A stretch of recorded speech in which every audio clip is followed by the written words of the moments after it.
Hello, everyone. Welcome to Conversations with Constance. I am so honored to have our beloved sister STACEY on with me on this morning. She is such a powerful woman of God. She has so much wisdom, so much grace.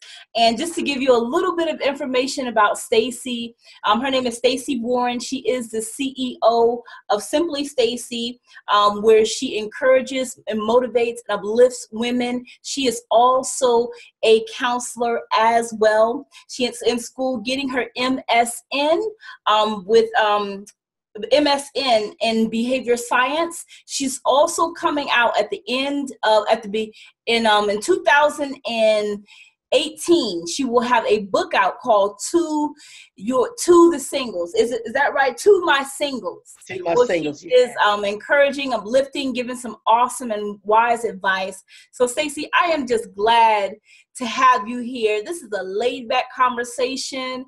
I believe that it's a much needed conversation. So can you share with us, today we're going to be talking about life after divorce. Can you share with us your testimony? Yes. And I'm excited to be here with you, Constance. I tell you, it's a pleasure. And thank you for the opportunity, sweetie. Yes. I met my first husband because I've been married twice. Mm-hmm.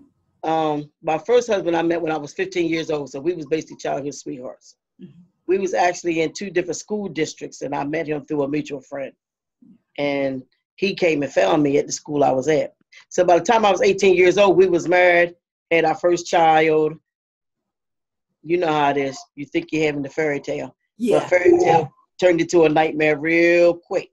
Mm-hmm. But I wound up being with him for 20 years. Wow. And part of that is because of the religious teaching that I had. You know how it is. You don't get married.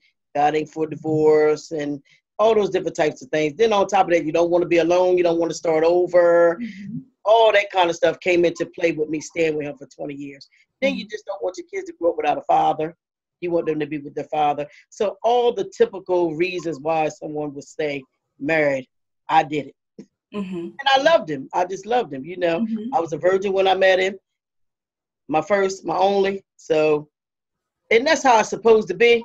You're supposed to stick through every storm, through everything that life brings you. You're supposed to stick there with that marriage. That's what people don't have today. They don't stick. They don't have that glue. The mm-hmm. first little problem, they run. And it could be the most simplest thing, they're running. Well, I stuck through things that was really horrendous that we shouldn't stick through. We really shouldn't. Yeah. You know, especially when they done broke the covenant and went out and made covenant with someone else. You shouldn't stick there through them types of things. But I stuck for all those types of reasons. Mm-hmm. And it all boiled down to that I loved him. But in the midst of it, I came back to the Lord at the age of 25. So in the process of coming back to the Lord at the age of 25, even when I was a teenager, I loved Lord. I loved the Lord. I was saved. And really, it was a trap. Me getting with my husband really was a trap. But what I know now, I didn't know then. Mm. I didn't know it was a trap. Why do you say it was a trap? Because really, he didn't even grow up in the church. Mm. I was in the church. Not that that made me any different, but I was in the church and I was saved. I constantly read my Bible as a young girl. Mm-hmm. I love God. I had a relationship with him. It may have been, I was in the beginning phases, but I love God. So I shouldn't even been out there dealing with him as an unsaved person. He wasn't even a believer. Mm. Yeah. But you know how it is. You're in school. Everybody else got little boyfriends, little girlfriends. So it's just like normal, just like things in society now sees normal. But in the kingdom of God, it's not normal. Mm-hmm. Not for the kingdom of God. So that's why I say it was a trap. The enemy knew that he knows that God has a purpose for our life. Mm-hmm. He knows that he wants us to have a relationship with him. He knows, the enemy knows that God wants us to have a relationship with him.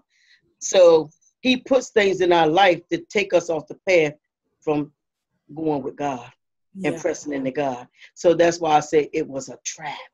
Mm. The enemy sent him there. He sent him in my life. Yeah, because he would have derailed your life path, especially, not being equally yoked. Yes. So he, so what after, you said you've been through some horrendous things. What for you was like the final straw where you said, no, this is not what I deserve. This is not what I'm worth. And I know the Lord also had to be guiding you through it too. What made you say, okay, I got to break free from this? Well, we had been through those 20 years. It was like we would break up, get back, break up, get back. So at the end, my grandmother, when I bought my first home, my grandmother was living with me, and she passed away at the age of 64. And I began to really look at my life like, am I happy? You know, my grandma didn't even make it. She was getting her retirement because she had worked for the school system for years, but she died at 64. She wasn't able to get a Social Security or nothing. And all the years she worked since she was 14 years old. So I really, really sat back after that experience. It really like shocked me. It was like a counterbolt for me. Like, am I happy? If I died today or tomorrow, can I say that I'm at peace with the life that I've lived? No matter, and at that time I was like 30, maybe 33, 34, 35. And I said, am I really happy? If I died today, will I have a lot of regrets? So that's when I began to take account for my life, like regrets I would have. You know, I would regret that I stuck with him knowing that I should have been done God out. Yeah. He's not valuing me. He's not loving me. And then the broke the camel's back was that he was cheating with somebody else. Wow. And we had already been through this several years. He had cheated with one of my best friends. And I got over it. You know, that was in the beginning of our marriage. Yeah. And I stayed silent about it. I knew they was cheating with each other, but I stayed silent about it in the beginning of our marriage. Why'd you stay silent? I think I was shocked. I was hurt. I don't know. And I was young. When you're young, you know how you make decisions that I probably wouldn't have did that now because I got my voice. Yes. So I would really speak up. But then I was hurt. She was my best friend. We have been best friends since middle school. I'm so sorry. And then she wound up being pregnant. And right to the day, I believe that's a child. I think we don't talked about it, me and her. We don't discussed it like over 10 years ago. We talked about it and everything. But I was hurt. I was shocked. Then part of you don't want to let them go. And I just didn't know what to do because you're young. You don't really know what to do. Yeah. And other women tell their stories and stuff, but you really don't know what to do because you got an immature mind. This is your first time experiencing these types of things. So what do I do? But I stayed silent for years. They didn't even know I knew, but I knew. Wow, Stacey, how could you do that? Because that takes. I mean, and she was still coming to my house and everything, and I just like it just never was talked about. She didn't even know I knew. When we did discuss it, when I came back to the Lord at 25, we wound up talking, and that's when it all came out. Because I told her I'm separating from you. You're not going to hang together no more. Because when I came back to the Lord, I just separated from all my worldly friends. And just jumped right on and just went to church. But that's what broke the camel back. Him cheating again. And the woman calling my house. He was in the house. He was on the phone. And then he was on drugs. He wound up doing crack. Wow. Miss Stacey, I'm so sorry all that happened to you. But I know, like, it was the Lord that had to be keeping you so strong and so together. It was. Because that is a lot. And your best friend and the fact that she could have had a child with him. But wow, like that is such a powerful testimony. So many women I know can relate to everything that you're saying, can relate to being there. Because do you think that the factor there was that you didn't know what it would be like if you started anew? Because I know sometimes financial keeps us in certain situations. I know my mom and my dad, they were married, they divorced after 25 years. And I think my mom, she had never been on her own. So I think that was one of the things that kept her inside the marriage. Was that one of the factors as well? Not for that marriage. Okay. Now my second marriage, it was. My second marriage, it was financially. I looked at my life. I had went to nursing school and I didn't pass the first couple of times I took the exam, I didn't pass. So I was in that second marriage, which really wasn't a marriage. I really could have got it annulled because we didn't consummate that marriage. Wow. I actually left the first husband. Me and this guy was friends and we developed that friendship and wound up getting married. But he had ED, erectile dysfunction. So we never consummated. But he went and filed for the divorce. We got divorced and everything. But really, I could have got it annulled. But at that point, we was in there. I just said, just going with the divorce. Yeah. Because the judge told me I could get it annulled because we never even consummated. People don't know that. Even when you go fill out your divorce papers, it asks you, did you have no divorce papers? And he admitted it, that we never had sex or whatever. And we had all doctor's reports because he was constantly going to the doctor trying to get a remedy or whatever. But he had some other medical conditions and stuff going on too. But basically, I picked that guy up because of the sickness that was in me. And I understand that. After a while, I understood that. Because I was sick on the inside. I was still wounded from that 20-year marriage. I was still wounded from that. So I jumped into that marriage basically because I didn't want to be alone, me and him connected. He was a feedback guy. He was totally basically the opposite of what I had. Wow, that's powerful. Because, man, so you jumped. How soon was it? How soon was it after? I married the other guy maybe a year to 16 months after. Wow. That. And see, this is the thing. Like you didn't have a whole lot of experience when you got in your first marriage. So no, you were kind of naive to everything, and then you said you were first, and so you didn't probably know. Like, did you? So how do you think the relationship, your parents' relationship, played into like the kind of relationships that you developed? Do you think that had anything to do with it? It could have. My mom was with my stepdad because she didn't marry my father. Oh, okay. And she was married to my other sibling's father. But then she was young when she married him. It was like he was like 40 and she was like 17 when she married him. We was young. I was 3 years old. So then she married my stepdad that she was with. They was together like 40 years. So my mom had her own personal experience with divorce and all those different types of things. Wow. So even when you talk about depression, my mom really went through that with her 40-year marriage and divorce. Wow. My mom also, I can relate to that because my mom was married for like 25 years and she experienced, I know, depression throughout the marriage. Just for, I guess, for several reasons, but one of them, I guess, not knowing if she should get out on her own, and then it was just a lot of factors. That relationship was very, it was very toxic. It was very difficult to sit there and go through. And I want to get some of, like, when I hear your testimony, I'm like, you should be writing tons of books. I'm serious. There's so many books inside of you. There's so many, like, you have such a powerful testimony, and there's so many women I know will be blessed by hearing your testimony, because there's young women like me who haven't been married yet. We do have to know what to look for in relationships, and there's some women who honestly might be going through a divorce now, or might be going through a situation where a man cheated, he's disrespecting her, and maybe she just doesn't love herself enough to leave. What would you say to that woman? I always come from a biblical perspective because that's what has helped me. Yes, ma'am. My key thing and the purpose why I'm out here is to help young women like you, women of my age and even older, understand who they are in God. Yes, ma'am. And once you learn who you are in God and learn God and biblical principles, it will set the tone for who you select and put in your life. Without God and knowing who God truly is, you will make toxic decisions. You will put toxic people in your life because you won't be able to discern the spirit by the spirit to see if it's of God. So that's one thing that I had to learn.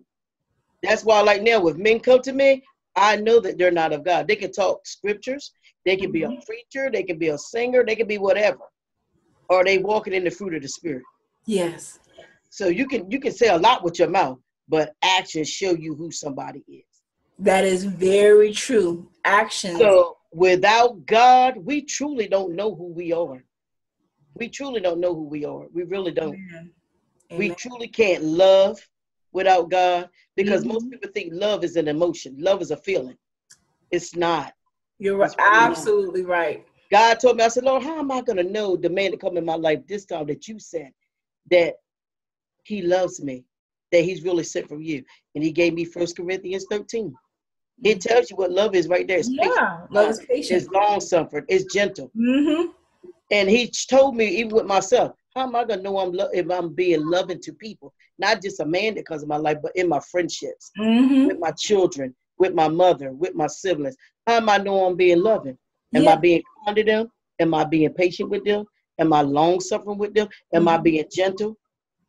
So God done gave us a map to follow.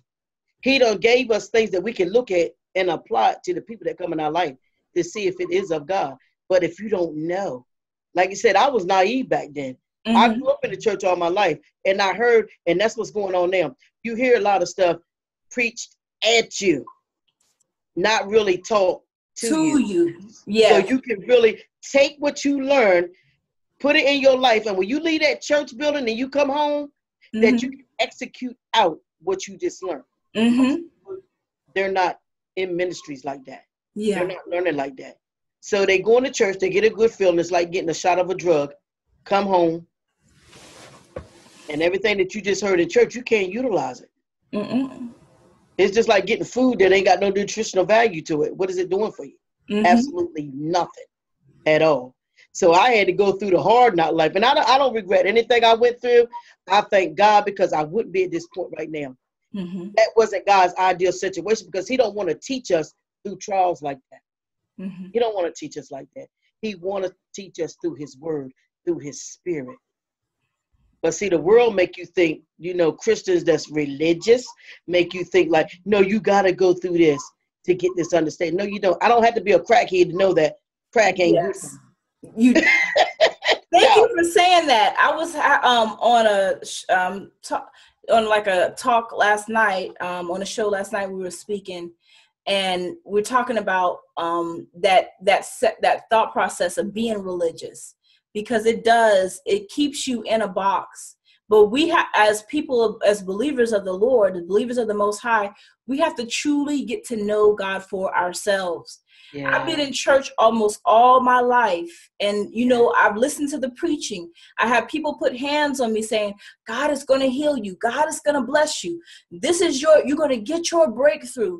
And I promise you, Sister Stacy, things don't begin to change until I was getting to know God for myself and making a conscious decision to change. That's it. Making a conscious decision to make better life decisions. Yes.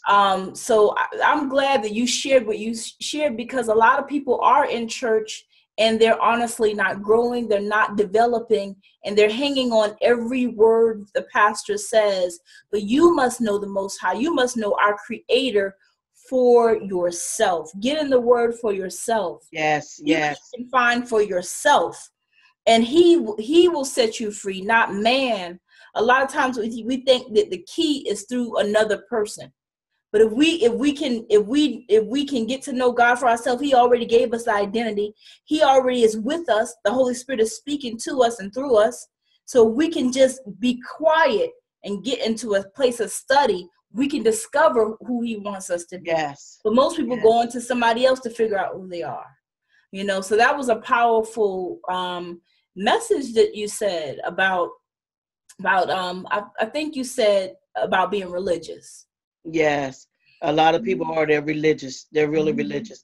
And I done learned that with my life coming out of religion and being religious. Just going to church don't mean you got relationship. No. And the things I've learned now, a lot of time, God had to pull me out of the church. See, everybody's not there right now. So I wouldn't tell you to leave the church. You do what you do. But God pulled me from among them. Yeah. To put me in the place that I'm at now. When I divorced my second husband, if I hadn't prayed and fasted and sought God like I did, I know in one of the questions you asked me about a scripture that kept me going doing that. And I can say that I had several scriptures. The Bible, I did the whole Bible. I praise God every day. I didn't even look at TV. I didn't even look at TV. I just listened to praise music. I praise God all day long. I read my word every day. I stayed in the word constantly. God told me to go on a 40-day fast when I first left him. Wow. And in the state that I live in, I moved into one of the counties that I never lived in. God took me from out of a comfortable place where I was used to living and grew up in, and he moved me to one of the counties that I never lived in. Wow. And it was me, my son, and my daughter. And I left that relationship and I had nothing. I got a special needs child. I was getting a check for him, and that was it.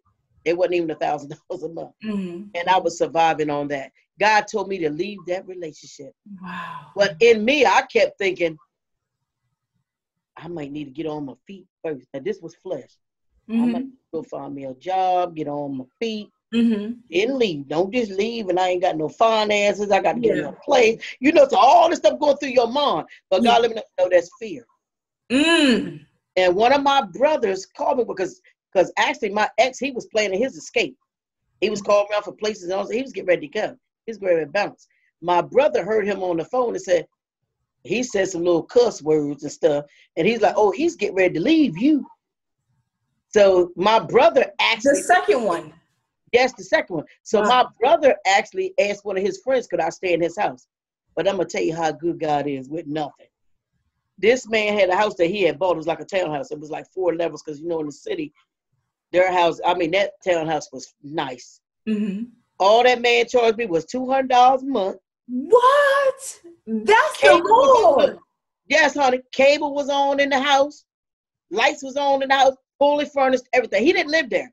He was staying up Philly with his mom. I stayed in because I live in Delaware. I stayed in Wilmington in his townhouse. Wow. If the light bill only went over $10 a month, that's all he charged me. He was still paying them. That man, I'm going to tell you. That was God. Yes. Because you came into agreement to and didn't let the fear rule you. Didn't let the fear take over your situation. And he provided. Yes, now that is powerful. Just think if I had because my brother said that, they said, well, because I said, well, because he was blonde. My second husband was legally blind. And I used to drive him around, and I was like, well, if I leave, what is he going to do? And I told myself, well, we just stay together till we get on our feet. This is my thinking. But that was part of my fear too, talking. Because I wanted to try to build myself up and get where I felt like I was stable because I was used to taking care of myself, handling my business. So that was part of that fear in me. But God was like, no, you're going to step out on this water. You're going to walk on this water. But I heard God and my brother, he said, what do you want to do? And I said, I want to leave. Because I knew God was compelling me to leave. I knew it was. But it was just the fear in me with the finances that I felt like, I can't leave. How am I going to be able to provide? You know, because I didn't just have my son. My daughter was grown. She was working. But I had my son. He's special needs. So I got to take care of myself and him. I didn't just have myself. But God took care of me. He let me and my kids stay in that house. I ain't even see him. He was a friend of my brother. I never even seen him. He would just come in there, leave. I would put the money in the envelope, and he would just pick it up or whatever when he came down or whatever, because I'd be gone. You never even seen him? No, we only seen each other maybe 2 times at the whole time I was staying there. Wow. Yes. Yes. That's powerful, STACEY. I mean, Sister STACEY, that is very powerful. So God took care of me. Financially, I can say that God took care of me in the midst of, but one thing I can tell ladies, and I know that fear is there because a lot of women go get men just because of the finances, because they can't take care of themselves and stuff. And yes, it was not easy. It's been like now almost, I've divorced him like in 2009, and this is 2017, and I'm still single. And God, and I'm not going to say it was easy. He took me through a process. It was easy, but it wasn't easy. Easy, yeah. Because God is just, some things is unexplainable when you're flowing with God because it's your personal experience with God and how he took me up there. And then I got out there and I didn't know where I was going to go again. I wound up staying with my mother. So it was a journey all through the whole thing. Then me, my mom, and my mom wound up getting divorced, and me, her, and my sister wound up getting a place together, and we splitting the bills. So it's been a journey. Then we was back to my sister got married, and me and my mom was like by ourselves. It was a whole journey. Then we wound up staying with somebody, and then God blessed my mom with a lump of money, and we bought us a place, and that's where we're at now. Cash money. Wow. God provided. Look at God. People don't want to go through the storm. With God, you're gonna. He said, "Think it not strange when fiery trials come." And when you make bad decisions, because you got to be honest with yourself now. Some of these things we get ourselves into. Yes, ma'am. And like that second marriage, STACEY got herself into it. And the enemy have you think, well, I know this is of God, because at one point I did think like, well, we became friends and how it came about. And that's why I said the enemy sets traps. Yes. And you don't realize that they're traps. It's just like somebody out there hunting. That's what the devil's doing, but people don't realize that. He's setting traps for you to stick your foot in and get trapped up. And a lot of times these relationships, that's what they are. The devil's hunting for you, and he's setting traps. And he's using people to be the traps for you. And that's what happened in my life. But you don't know that at the time. You be thinking, oh, God gave me this man and he's my husband. You don't realize. That's why discernment is key. We were talking about that last night, about honing in on and owning responsibility for our decisions, but also utilizing discernment. And it's a lot of times people don't want to take the way of the Lord, the way of the Most High. Yes. It's not easy. The enemy provides you something quick, fast, and it's going to be appeasing your flesh. But when you're following behind Christ, it's not going to be an easy route, but it's going to be the only route. Yes. You will reap the blessings, but you got to stay on the course, and you got to do what he is telling you, what our Creator is telling you to do. So that is so powerful that you denied your flesh. You denied yourself. Yes. And you didn't even know how you were going to get blessed, but he blessed you. He opened up doors for you and your mother. He gave the lump sum of money. He gave the beautiful townhouse. It was all our Creator letting you know that it is him who is telling you to step out, to set yourself apart, to set yourself aside. Oh, that just... Yes, honey. He opened up that Red Sea. My spirit. Yes, he opened up that Red Sea. And that's why I tell people, do you really believe in the God you say you serve? That's why I always say that. Do you really believe the word that you read? Like people talk about faith. He said faith is the substance of things hoped for, the evidence of things not seen. So you're not going to see it, but everybody's out here mad and angry because they're not getting manifestation. He said you're not going to see it. That's part of faith. Yeah. You have to believe. That's part of faith. You have to believe. You're not going to see it until you see it. Amen. So you got to keep faith until you see it. That's true. You know, true. You got to believe. Take it in them scriptures. And sometimes we are hindering our own blessings. Yes. We are hindering our own blessings, like you said, because of lack of faith and also because of fear. And the enemy, what the enemy does is he loves to play with the visuals.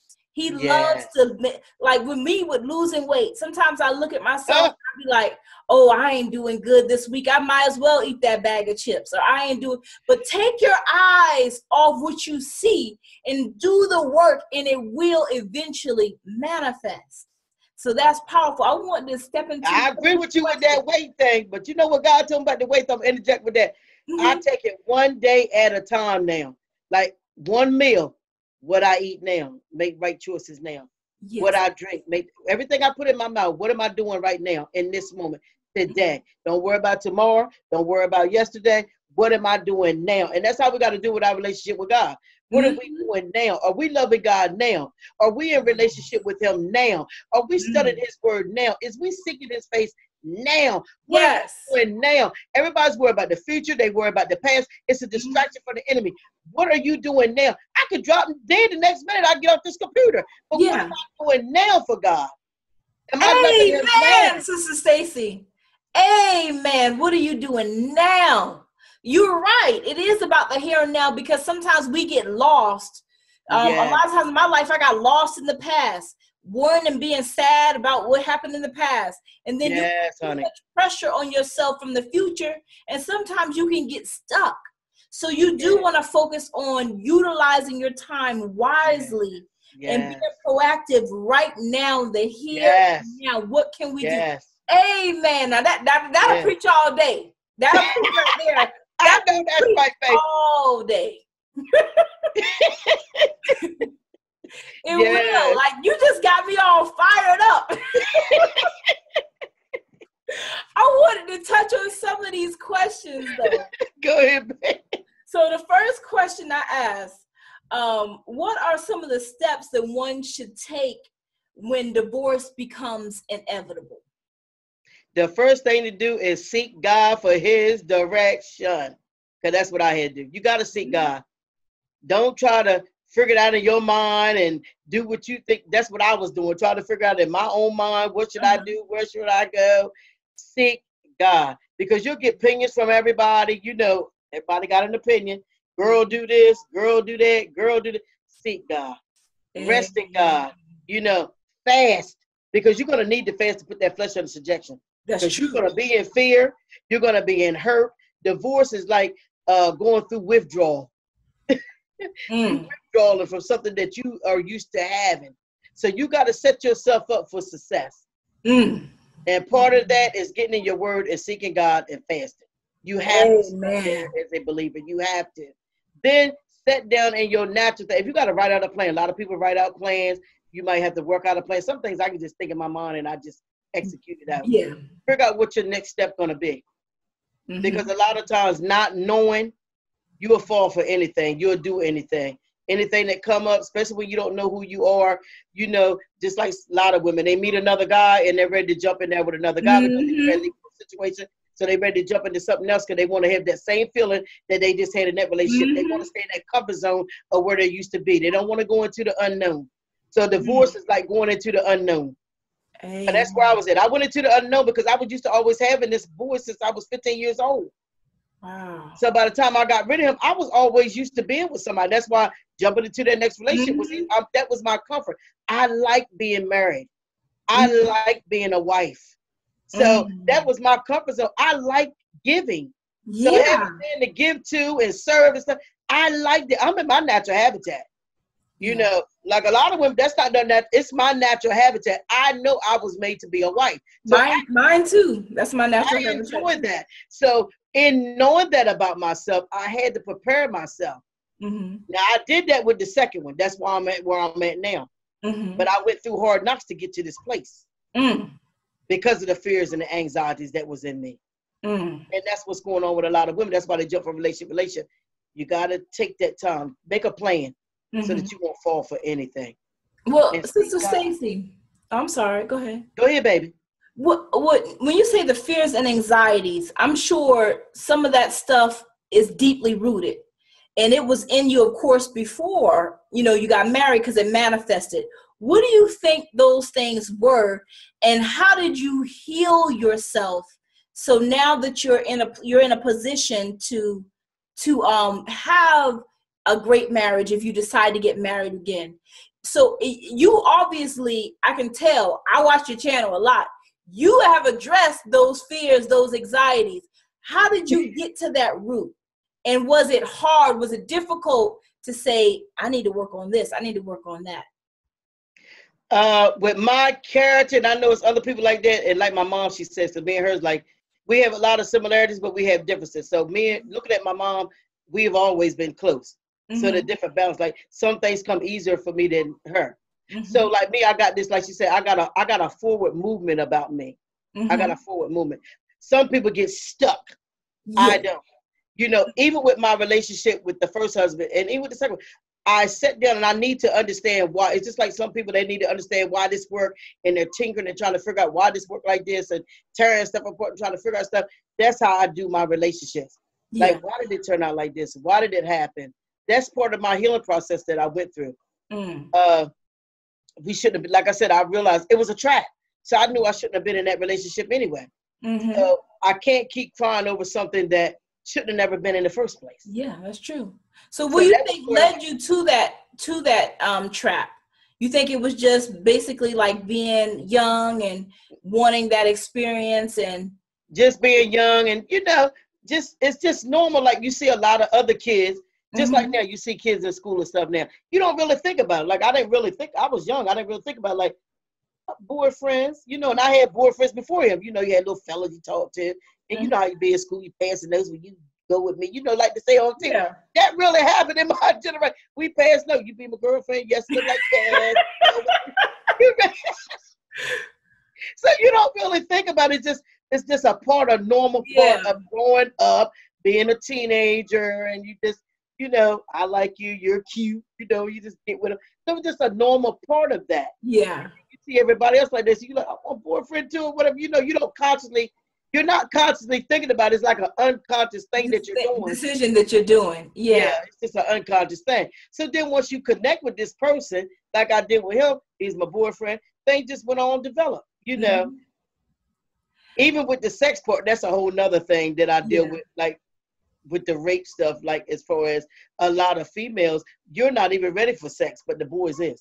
Mm-hmm. Because a lot of them is experiencing sex before we do a lot of times. Mm-hmm. Or you got some girls that experience sex through maybe molestation, rape, or just having sexual activity too soon.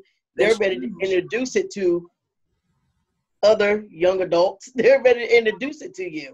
So that was kind of what happened with me with my first marriage. Like he was experienced. I wasn't. So he was ready to introduce it to me, but really, I really wasn't ready for it at the time. Yeah. That it happened. But I really worked through a lot of hurt and healing process.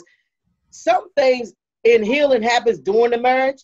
Mm-hmm. Women and men don't realize that because you kind of realize like this. Like I said, I knew that he had been cheating on me. So some things I kind of worked through within the marriage. That's why when it came to an end, even it's like it really wasn't. Some things I didn't have to work through because I had already worked through it in the marriage. Mm-hmm. I know that seems strange, but it does. Like a lot of times you're in the marriage. No, it makes a lot of sense. Sometimes you're married, you're more lonely in a marriage than you are. I was more lonely in my marriages sometimes than I am right now. I ain't lonely. Wow. And that's for real. I'm not.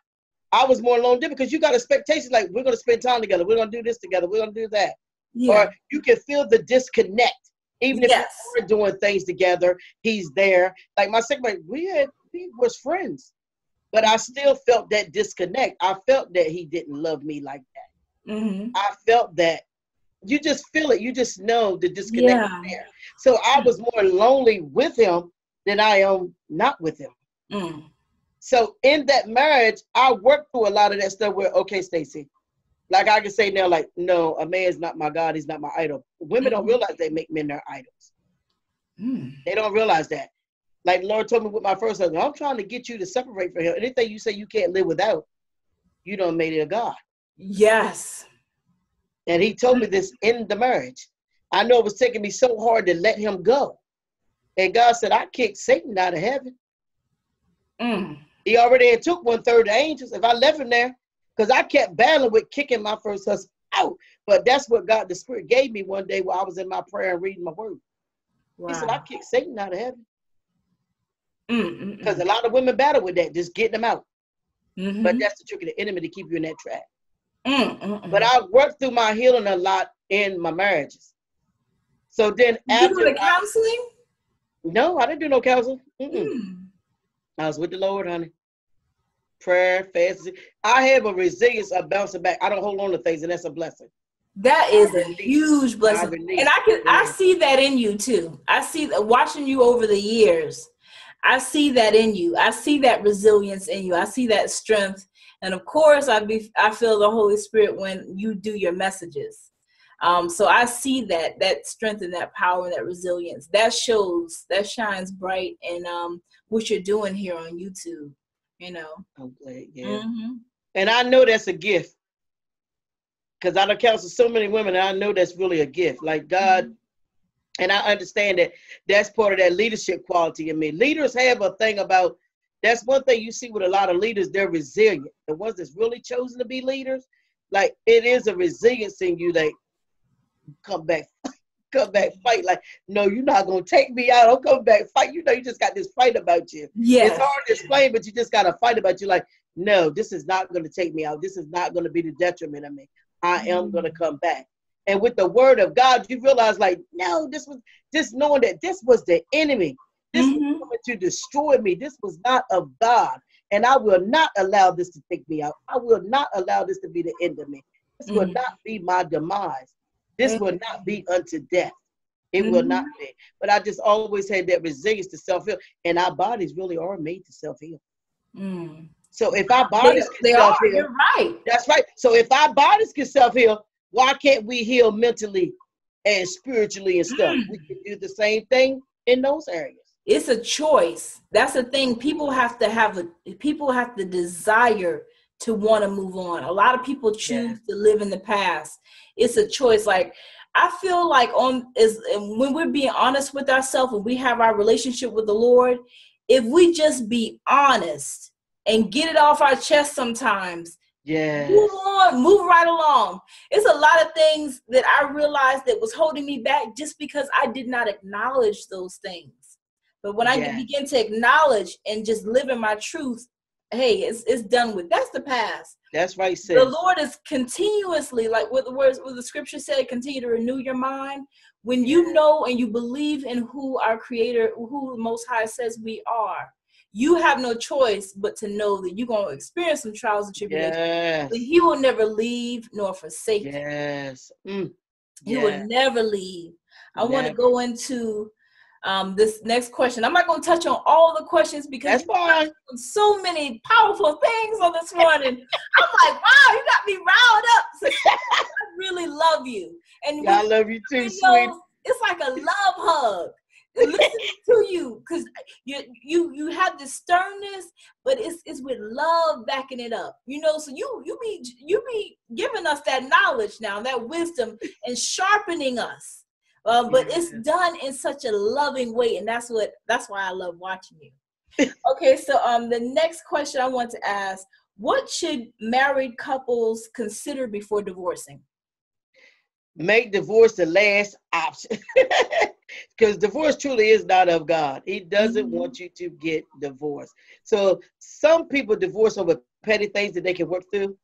And because of selfishness, that's why God said He let Moses, because of the hardness of the heart. It's nothing but being selfish. You don't want to serve. That's all it is. Wow. You don't want to take down. Because a lot of people go into marriage about what I want, what I'm going to get. So when you're not getting what you want, it's like a little child throwing a temper tantrum. You ain't got to give me what I want. I'm going to leave you and go get somebody else to give me what I want. So before you get divorced, make sure you done everything that you know how to do to make that relationship work. That even means work on you.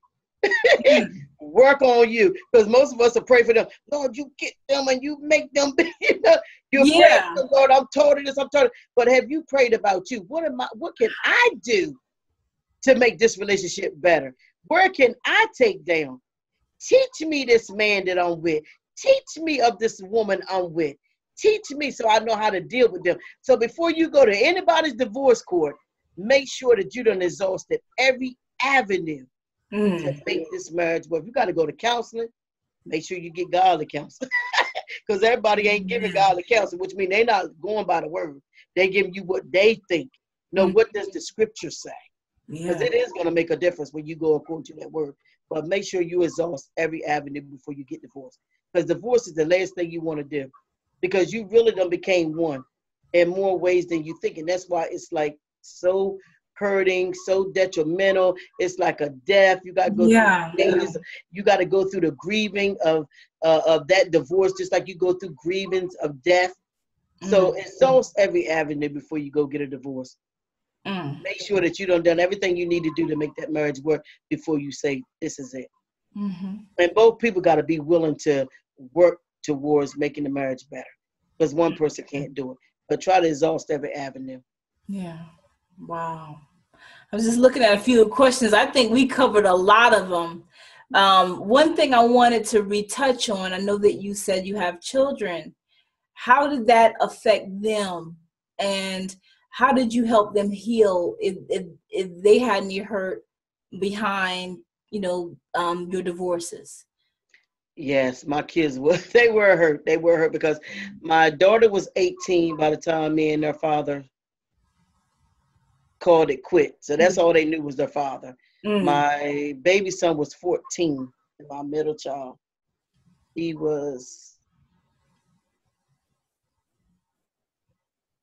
15. He was 15 because he's a year older than my baby son. But my baby boy took it the hardest. And you know how he was the child that he blamed me. He blamed me. He wanted to go this because they didn't know. Because me and my husband didn't really, like I said, I was more laid back, so we didn't argue. Like my daughter said, she never knew that we had problems. She'll say that now. Mom, I never knew that anything was going on with you and Dad until you be like, your dad's leaving. He's gonna be gone for a while. And I done packed the stuff up and put it in bags because I was good for that. Like, go, take me, you gone. So they didn't know that anything was going on because of the way that I handled things in the house. Because kids are truly affected in the marriage. Like a lot of people say, I'm staying like I did. I'm going to stay because I don't want them not to grow up without the father. That kids are going through puberty hell in the marriage. But you stand there in this dysfunction. These kids are feeling things and going through things that you least suspect that they shouldn't go through. So like you said, with me, when you asked me the question, how did I think my parents affected my choices with my marriages? What you're doing is going to affect your children when they go out in society and make decisions on the relationships they get into. Wow. So I realized that in that instant, it wasn't just so much that the divorce affected my children. They were affected in this dysfunction. So it starts long before the divorce. Wow. The divorce is just a festering sore that once the kids realize that this is over, my parents ain't going to be together no more. Because that's their parent. They love them no matter what is going on.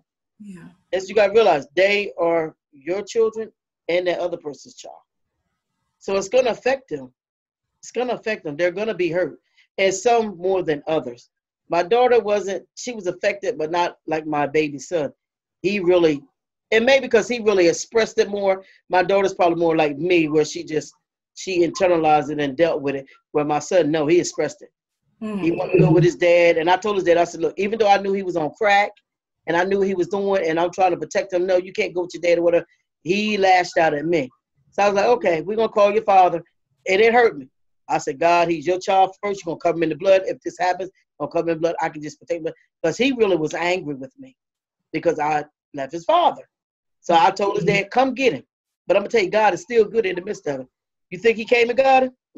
Wow. Because he knew he was messed up. He knew he could. Because I told him, I said, just come get him. Just come get him. You can get an apartment, get an apartment. You know, I told him what to do and everything.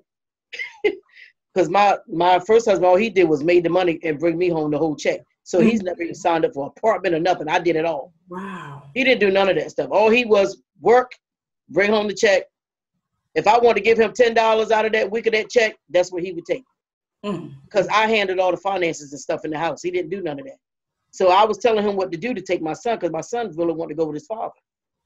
Like I said, he lashed out at me. So kids are really, truly affected in ways that you least expect because that's their parents, especially when they've been in the house. That's all they know is you and their father, you and their mother. That's all they know. So when one of them is gone, You finally get through to him? Yeah, I got through to him, but it still took years. Even now, my son he turned 30 this September. And even now, I see how it done really affected my son's life. It really affected my son's life. And how my mom had a birthday party. We went out to the Olive Garden. We had a birthday party there. And he's seeing me single stuff because he's questioning it. Like, Mom, I mean, one day we had it really out about me being single. Like, what are you doing? Why you can't get a man? Because he used to be having somebody in my life.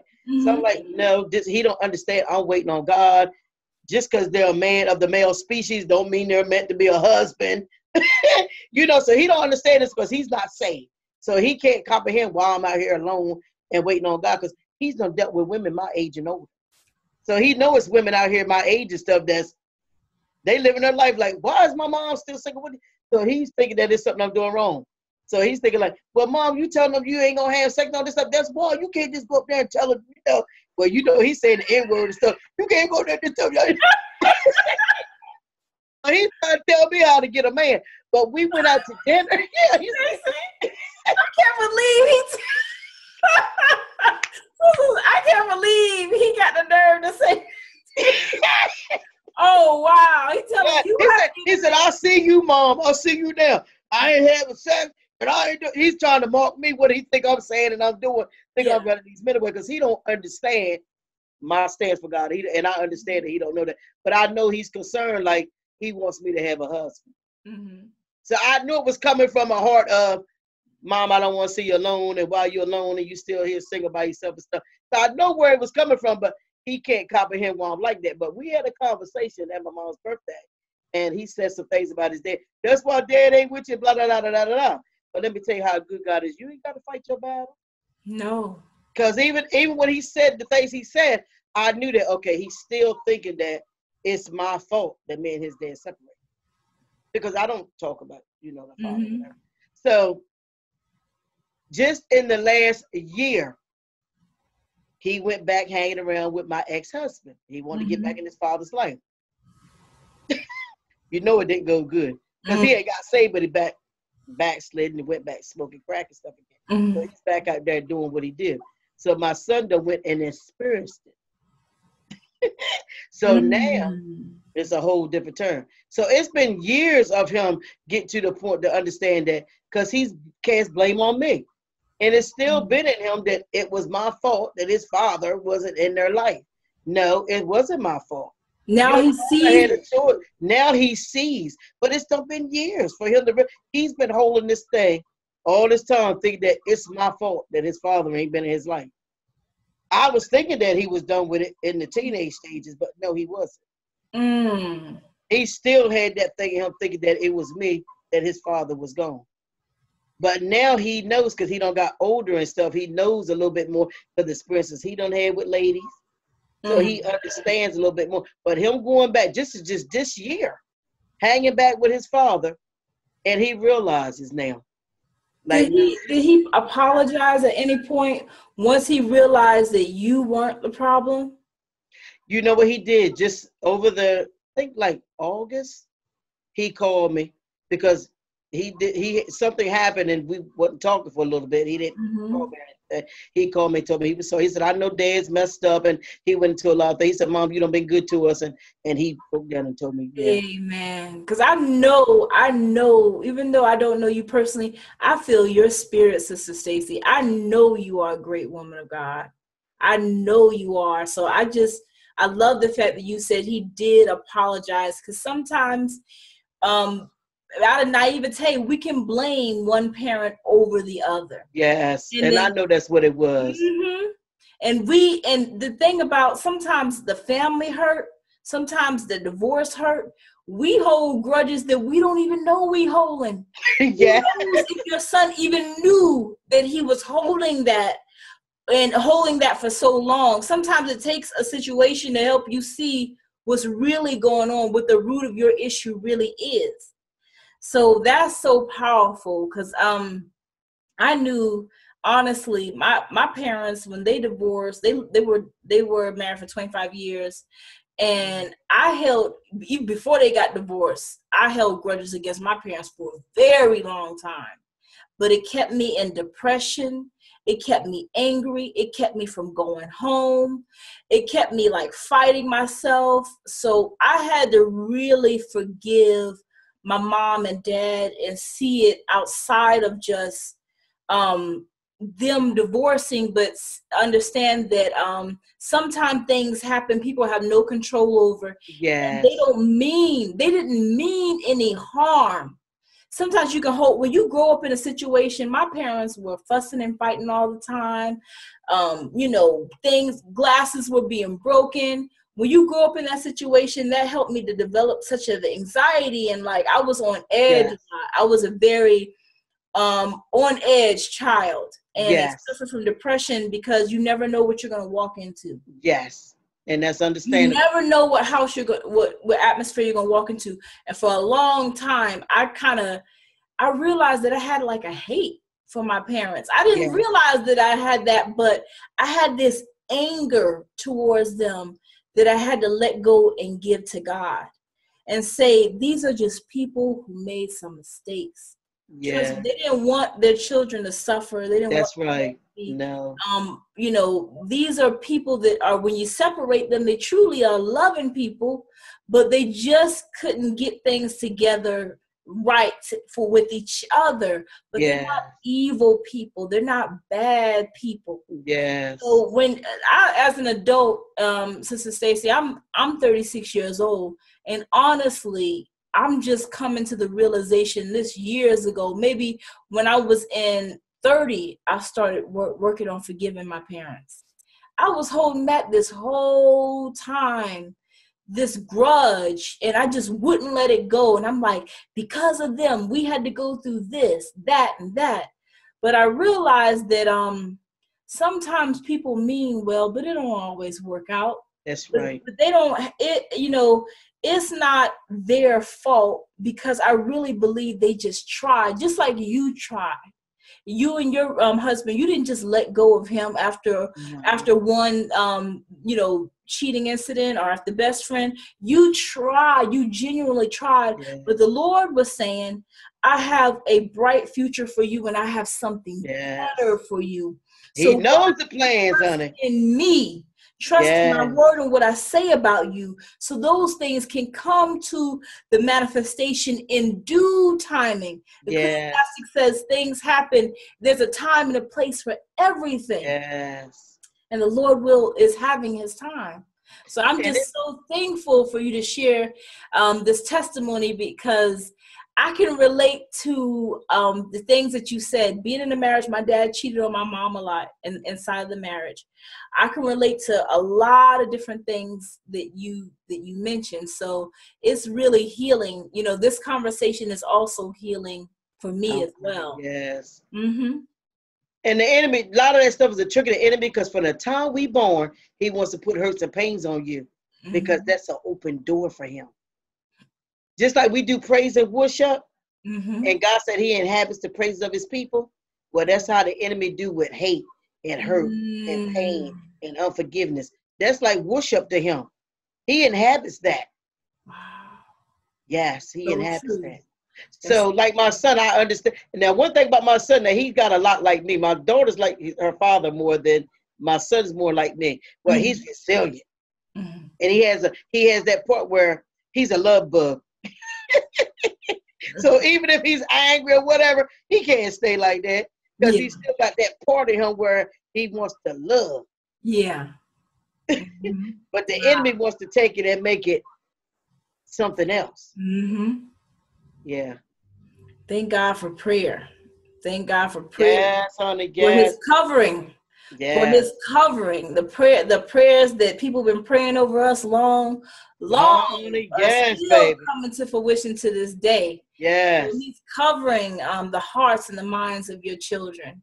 He's keeping them. This is just as we were kept, me and my brothers and stuff. So when you come to the realization of what's hurting you, you have no choice but to try to do your best to face it and to move on. Because in this life, you can't stay stuck. Everything is constantly evolving. Everything is changing. Our skin cells change. Our skin is constantly falling off and rejuvenating itself. So we gotta stay changing. That's how my daughter done. That's why she's been resilient. My daughter's done forever changed, and she tried to make relationship with her father, and he just refuses. So she just like, she lets it go. But she like press it, she got that part like me where she tried to build a relationship and try to work with him and be forgiven for things that he's done to her and stuff. And she's done pressed in, but he's done kind of like kept pushing away. Like she tried to open the door to let him in to build a relationship. He closed the door back. He don't take his part in there. So she just, Maybe it's some unresolved hurt with him too that he has yet to face. That's why all those things are playing out. I just really, with prayer and stuff, I really believe that the Lord will come around and get him saved, get him on the right track. And I'm sure you've been praying up something for him. Yes, honey. You keep on holding that faith. You never know that's right. You never know the manifestations of the Lord, what the Lord can do. He can make a thing brand new. He can. A thing. Yes, he can. Let me see. I'm going to a couple questions. So we've talked about so much, so I'm not going to go over everything. Do you want to be married again? Yes. I get that question a lot. I told you, I feel like I'm made for marriage. I love being married. Yeah. But just gotta be the right person. Yeah. In our time now, but I will say this: if I don't get married, I'm not gonna die. Amen. It's not gonna kill me. It's not gonna kill me. I'm gonna enjoy my life with the Lord, enjoy the people that God bring in my life, and enjoy life, whatever it brings. Amen. Yes, I desire to be married. I desire to be married. Yes, I love being married. But Amen. it's just that in our society now, most people are not relationship people. That's true. And they're not upfront, truthful people. So with me, what you see is what you get. Yes. So, yes. Most people, they want to like, well, you don't do this when you first meet somebody. You don't do that when you first meet somebody. So I need somebody, just like we doing here on this video. Yes. We just flowing. We just keeping it real. Yeah, just keep it just flow. Like, no, we're going to have to wind up living together. So you're going to see everything anyway. So they like, when should I say this? And when should I do this? And when should I do this? It's not a game. This is real life. And God doesn't play games. A lot of things out here that people do and a lot of books for singles, it's game playing. It God is. ain't no games. Sister Stacy, I listened to a young lady just for a little bit, and I try not to listen to too many people, but she said the only way you're going to get a relationship is through manipulation. I said the devil is a liar. I was with my dad. I was with my dad the other day. I said, Dad, I said, if I die alone, it's okay. I was like, if I end up being single for the rest of my life, I'm not going out here and I'm not going to disrespect myself. I'm not going to put myself in a situation that is going to, just because I want a man, just because I feel like I got it. Because I could be in a relationship right now. I could have been married a year ago.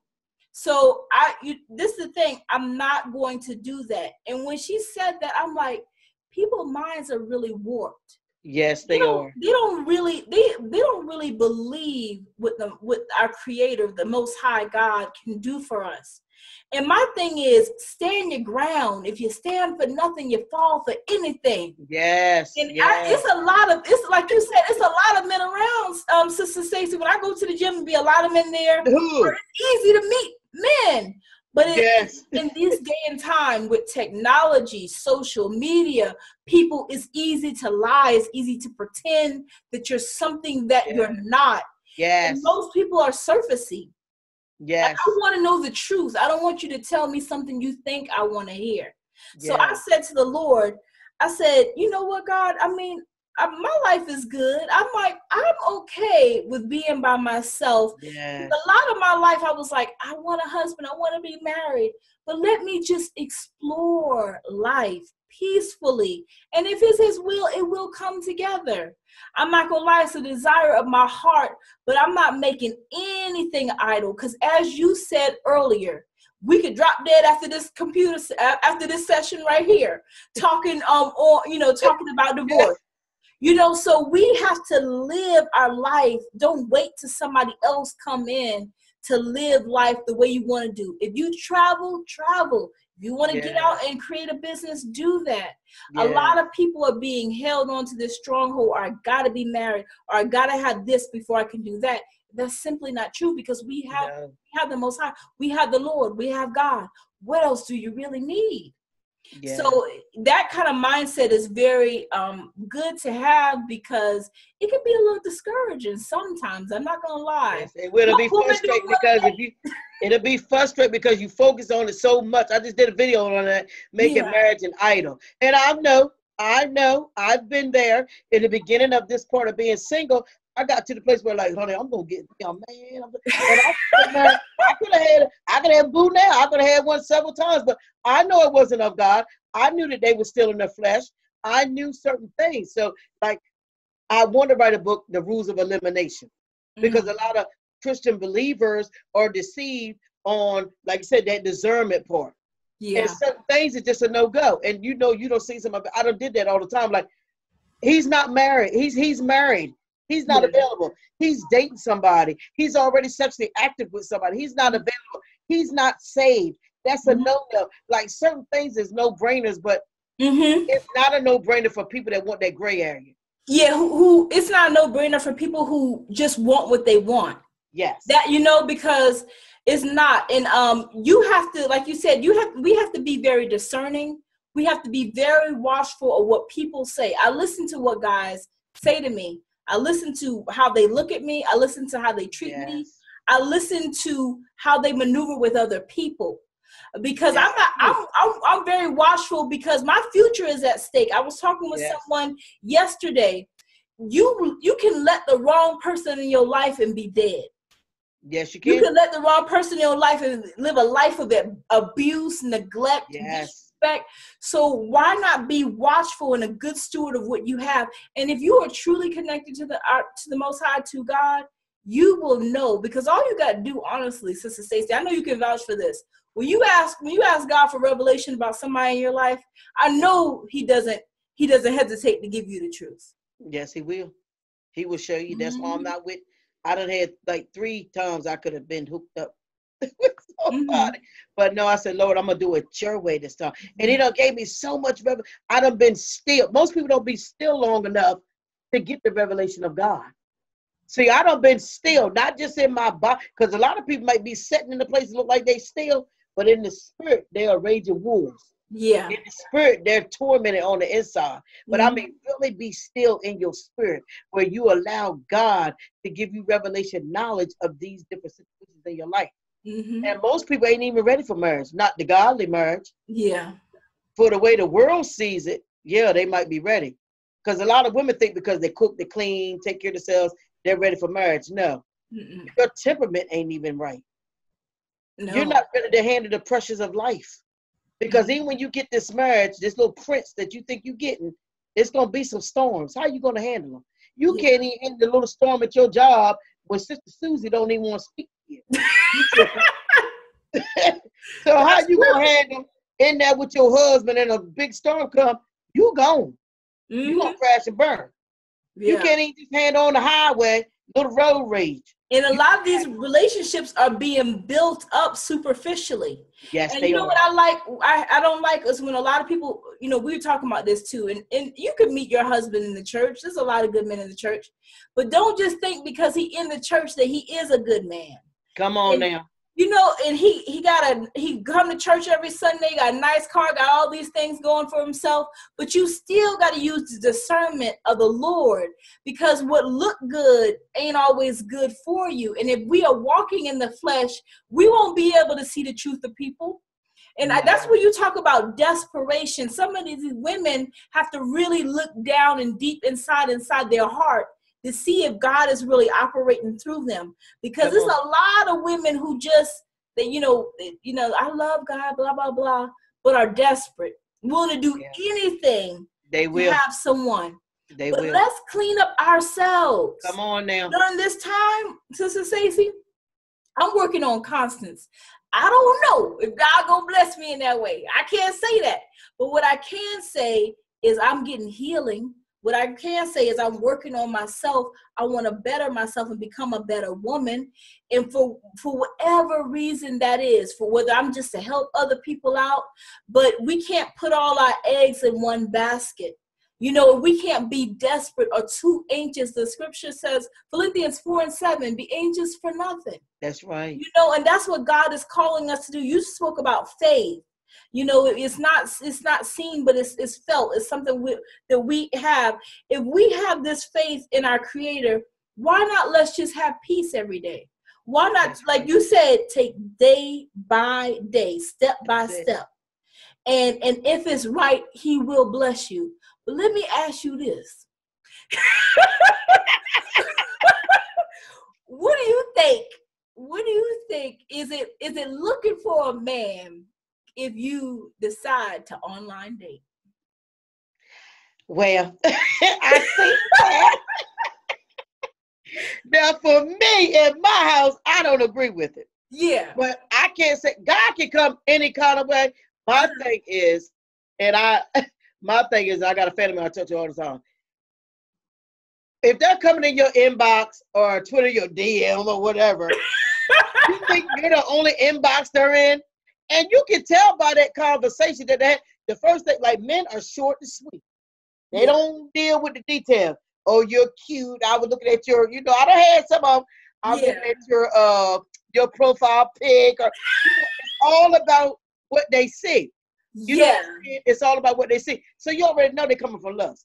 Yeah. So, and you have to be careful. If you're going to do online dating, because I know some people, that's where they're at. So, if you're going to do that, it's a way. you really got to have that relationship with God, so you will be able to tell by the written conversation that they're carnal. Yeah. Yeah. You'll be able to tell. But if you're carnal, you can't tell. So you better leave it alone. Yeah. But if you're in the spirit, you'll be able to tell other people in the spirit. Like, it's just like me and you connected. Mm-hmm. It's something about knowing people that's in the spirit. Yeah. Their conversation is different. Mm-hmm. The way they move about in life is different. Mm-hmm. And if you're going to do online dating, just go down their Facebook page. What do they like? Yep. What are they posting up? It's going to show you, from the abundance of your heart, your mouth going to speak. So yes. on Facebook, you're going to see what they like. Mm-hmm. What they love. Is it a lot of corner fleshy stuff on there? Mm-hmm. Some scriptures? Are they double-minded? You know, they talk about scripture. Next thing they're cussing. You know, look down that page a little bit. Look that page out. That's true. It don't take much. All right, okay, he want to holler at me. Let me look at his page. Where he from? You'll find out, you know. That's true. On that ministry. Is he all about himself? Is he prideful? Look at some of his videos. How is he talking? Is he arrogant, prideful? You're going to be able to, you know, but you got to check him out. For me, no. I don't, you know. It would really have to be God. And like I said, I would have to really be able to discern his spirit. I would really have to hear God in them. Yeah. I mean, really hear God in them. Because it is a difference. And it's a difference between a man and a boy. But a little girl is not going to know what a man is from a boy if you're still a little girl. That's true. So you have to be spiritually mature and be in tune with that discernment. That's just not for relationships, but that's for everything. You utilizing the gift of discernment is, to me, the most powerful gift, because it teaches you how to navigate through everything in life, whether you should speak, whether you should be quiet, how you should react to the situation. Sometimes you gotta, you know, the word says, be slow to speak and quick to listen. That's right. You know, so it's just when utilizing the discernment, it can take you out of a lot of traps. It can. Yes, it will. But I'm just like, this day, and honestly, Sister Stacey, I've been single for quite some time. I had a relationship 2015 for about a year. Before then, I was single for almost 10 years. I was in a couple college relationships, 3 years, 2 years at a time. So I haven't really been dating. I've really been just to myself, you know. But I do see that I'm going to be quite honest with you, and maybe I do need to get out more. But it's not as easy just to, like, it used to be for me to like to meet somebody at an event, or, you know, just every day. So what do you think about that? What are some ways that you think to open yourself up and meet new people at different places and stuff? For me, I believe that it's just going to happen. I really believe it's just going to happen. Like, because I feel as though if you're going to go out here and put yourself in positions to meet somebody, that's like you're on the hunt. Yeah. And I don't believe that God wants me to be on the hunt. Now, I will say, like, for myself, I know that it's getting ready to happen for me soon. And I can tell you why. I'm a dreamer. So I done had certain dreams and stuff like over 10 to 15 years ago. Yeah. So things that I dreamt about years ago, I can see it manifested in my life. And during this time, God showed me that I had a husband. So I don't know when it's going to happen. I know that it's getting ready to happen soon because of the things that's being set up in my life. Like he said, signs and wonders, we're going to know the end of time. God will show you things. And then you'll have signs and wonders that happen on the outside to let you know that if I've done that, I'm going to do this. I haven't forgotten you. But for me, I think it's just going to happen. You could be at the 7-Eleven. You could be at the shortstop. You could be at the Wild Wild. You could be at Royal Farm. You could be at Walmart. You could be anywhere, you know. And that man, when he sees you, he's going to know, look, that's my queen. He's going to want to talk to you. He's going to be drawn to you. He's going to you're the one. And then you're going to know it's going to click. I don't want to, it's just going to click. You don't have to, I've had different experiences in my life where it just happens. You don't have to make it happen. You don't have to put yourself in that place for that. It's going to happen because God is preparing you. He's preparing that mate. You know, you may be in your Esther phase right now where he's getting that anointing on you. He's getting that sweet aroma on you. So that man's going to know the aroma from you. He's going to know that you're his Esther. He's going to know it. It's just He's gonna know, and you're gonna know. It's just gonna happen. And that's my personal belief. But people have called me naive. I'm not gonna lie. I used to be out when I would go to these different events and stuff like that. I used to be out, not like putting myself out there for a man, but I would be out like, oh, maybe my husband could be here. That was a video I just did recently. But a lot of people have said, you're naive to just think that it's going to happen. But what is faith? What is faith? So I'm not necessarily, right now I'm in a place where it will be beautiful, but that's not my focus. But you have to always keep your faith in God. It's not because God can make anything happen. There's been some powerful things that happened, such as what happened with you in the townhouse. It was the Lord that brought that together. Yes. It wasn't you seeking out several people, asking them, can you know this or that? It was God. So it's his timing. So I think that's the kind of mindset that we do have to have. It's okay to go to events. It's okay, but you can't make the right thing happen. And guess what? If you're desperate, the enemy is going to make the wrong thing happen. And I can tell you, sis, yes, and I can tell you, sis, that most people have not been through this experience with God. Mm-hmm. So it's going to be hard for them to comprehend the things of the light. Mm-hmm. They're not going to be able to comprehend it because most people have not went through the process of really getting a godly relationship. So outside information of people that ain't really been through this process or not going through this process, they're going to think you're crazy. They're going to think you're strange. That's how they did with Jesus. They're not going to understand. It's going to be hard for them to understand because most people got their mates out of flesh. Mm-hmm. Even the people that's in the church, ministers and pastors and stuff, a lot of them brought their boo in the church with them. They ain't been through this stage of waiting on God. No. They did not go through the stage of waiting on God. So they can't comprehend you really getting downloaded from God, let you know, like, I got you. I'm going to take care of you even in this area. Mm-hmm. He said, I'll supply your needs. That's a need. Mm-hmm. That's a need. You know, we are supposed, God put us with, God took me back. I had a brother who said, y'all steady wanting a husband, y'all steady wanting a husband. And God told me, he said, go back to Genesis when I created Eve. What did he say when he created Eve? It wasn't good for man to be alone. He put us here to be with a man. Yeah. But the world make you think like something wrong with you because you want a husband. Ain't nothing wrong with you. God put us here to be beside of a husband. But you got to go through it, and you got to go through it the Lord's way. Yes. Not the world's way. No.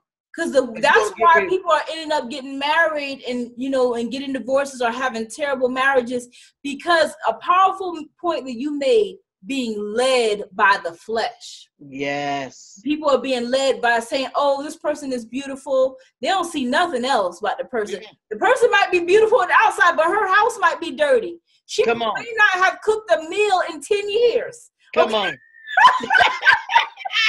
She might be an evil Jezebel witch. And when you get in that house, you're going to be in there with that witch, she's going to tear you up. And all he gonna be crying in the bathroom. All he gonna have to say is, well, she was pretty. He gonna be on what Solomon say, gonna be on the rooftop. And that's what a lot of these men are. They don't got their little queen bee, their little beauties, but what they doing? Working all this overtime, don't want to be home. That's the rooftop. Yeah, that's the rooftop syndrome. They don't even want to be home. And how much do you think like looks plays a part in it? How much does it matter to you now that you know what you know? How much does the outside, what you see in the natural, play a part in that decision in your life? I've never been well, we all want somebody that is attractive to us because we all got our idea of what it looks like. Mm-hmm. But for me in this season, and I've never been one that really been hung up on looks anyway, so I ain't never had no Don, Juan, whatever.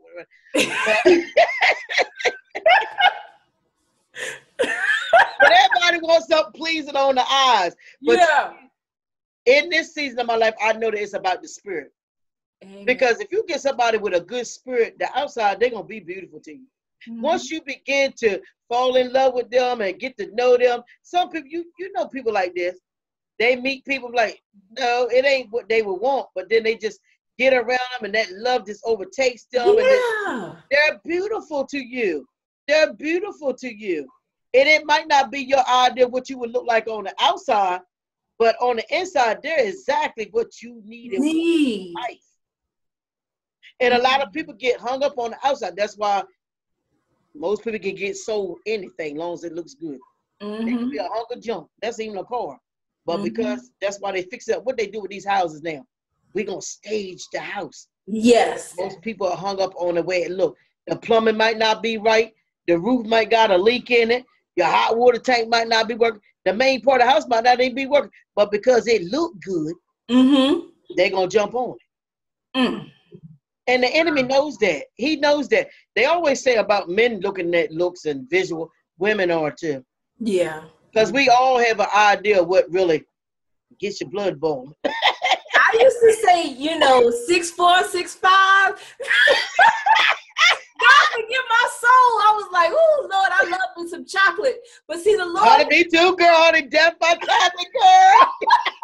He had to deal with my heart. He had to deal with my heart, get my heart right. Because, that ain't right. He can be 5'3", maybe. He can. But you know what now? Like, anybody that got God in them, that's the blessing. They got God and they love God. That's hard to find. That's rare. Especially in a man. One that really seeks God and really got a life dedicated to God. Money can't. That's why he said a wife, her price is far above rubies. Because when you really find that person, male or female, that really love God, have a relationship with God, and that loves you, it's a rare jewel. It's a rarity. It is. Because you can meet a lot of people, but they don't mean they have a heart for you, that they love you. They don't even know how to love. So when you get that, it's rare. It's rare. You need to hold on to it. Most people don't. And Sister Stacey, I can say this. I've met a lot of guys. I've been on a good bit of dates. And people say, oh, we can just go out there and meet somebody.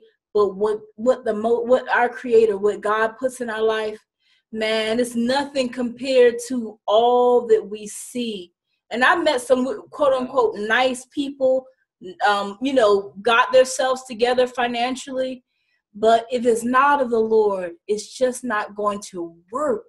And you can tell a God connection. You can tell it. You can. So I just think that, like you said, when he has called it to happen, it will happen at his appointed time. Yes. And like, he's the potter and we are the clay.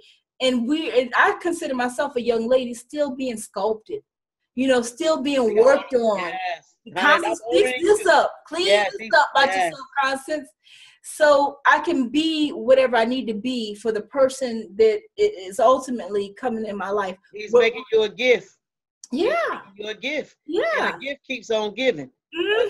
Gives, not take. So he want to make us a gift. Yes. To them and them a gift to us. But if you don't let God finish that work, you're going to be a thorn in somebody's flesh. That's true. That's true. Or you will step out. If you are too hasty, you will step out without God and miss out on that blessing. So, Sister Stacey, this has been such a powerful conversation. I am so thankful. I am honored to have you here. I am so glad that you made the time on today. I didn't know we were going to talk this long, but it was a blessing. I truly enjoyed you. I've enjoyed you too, baby. Yes, ma'am. I truly enjoyed you. It's just such a blessed occasion, and I just really believe that a lot of people will be blessed by everything that you had to say. You shared your heart. You were open. You were honest. If you will, can you please share your social medias and also any information about your book? And I'll also link this stuff below when I put the video out. Okay. You can email me at simplystacy52@gmail.com. And you can also find me on Facebook at my name, Stacey Warren, or you can go to Simply Stacey. And I have a page just for females. And I gave you the link so you can link that down there so they can tap into that. So be encourage videos. And I got YouTube, Simply Stacey. And you can go on there and find me on there too. Amen. Well, thank you so much for joining on today. I truly appreciate you. I truly appreciate your wisdom. Do you have any information as to when your book will be coming out? I'm looking at it at the top of the year, probably around February. Okay, awesome. Yeah. It's at the editor now, so we're in the process of getting it published and getting everything, the book cover and all that stuff. So probably by February, March, it'll be out. That is such so I'll let you know, and I'll send you a copy as soon as it gets printed. Yes, I would love to have you back on after I read it to like go over some chapters and stuff. That'll be fine. Be perfect. Yeah, I would love to. Yes, I can't wait. So thank you so much for joining me on today. We're just thankful for your presence. Continue to do what you do. You give out so much love. It's like a love hug every time I come to your channel. And that's what I want. A blessing. It's powerful, and then you're real and you're honest, and it's some people need to please check out Simply Stacey. She's a beautiful woman of God with so much wisdom, so much knowledge, and it's a blessing to be in her presence and to see her resilience. It's all over her. So I'm just thankful for you, thankful that you joined me on today. Well, everyone will be catching up with y'all soon. Thank you for joining us, and have a super blessed day. Bye. Smooth.